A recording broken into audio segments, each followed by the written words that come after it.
한일 사이의 이 위안부 협상 그동안 험난한 과정을 거쳐왔습니다. 일본이 처음으로 부당한 식민지배 대가를 치른 건 50년 전으로 거슬러 올라갑니다. 한일 청구권 협정 때죠. 화면 함께 보시죠. 네, 우리에게 10년에 걸쳐 무상으로 3억 달러를 제공하는 대신 두 나라 사이 국민의 재산과 권리 등에 대한 문제는 완전히 해결됐다고 확인하는 내용을 담고 있는데요. 일본은 이 협정을 근거로 위안부 문제도 해결됐다고 주장해왔습니다.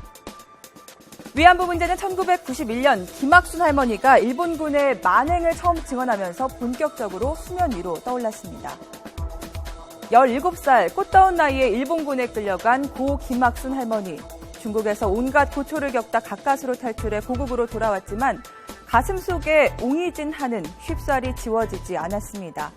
그러던 1990년 일본군은 위안부 문제에 관여하지 않았다는 일본 정부의 거짓 발표를 듣고 어려운 결심을 했습니다. 떠올리기도 싫었던 아픈 과거를 꺼내 사람들 앞에서 낱낱이 고발했고 이후 다른 할머니들의 증언도 뒤따랐습니다. 김영삼 전 대통령 시절 우리 정부의 태도는 전향적으로 바뀌었습니다. 피해자에 대한 금전적인 보상은 우리가 할 테니 일본은 철저한 진상규명에 전력을 쏟아달라고 요구했습니다. 그래서 나온 게 바로 이 고논 담화와 무라야마 담화였습니다. 1993년 고노 요헤이 전 관방장관은 담화를 통해 위안부 동원의 강제성을 인정했고 1995년 무라야마 전 총리는 식민지배에 대해 사죄하기도 했습니다. 한일 두 나라가 가장 가깝게 의견 접근해본 것은 이명박 정부 시절입니다.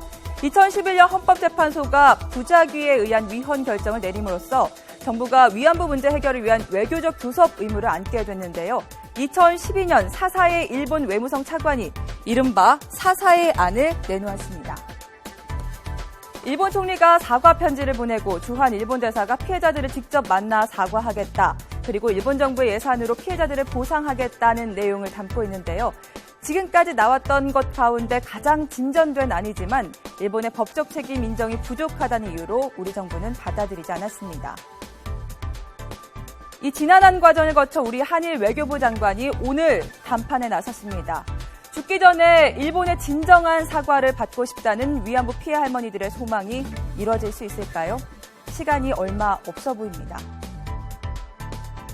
일본 사람은 할머니 말하는 게 거짓말이라 하지만은 그 거짓말이 하나도 없지요.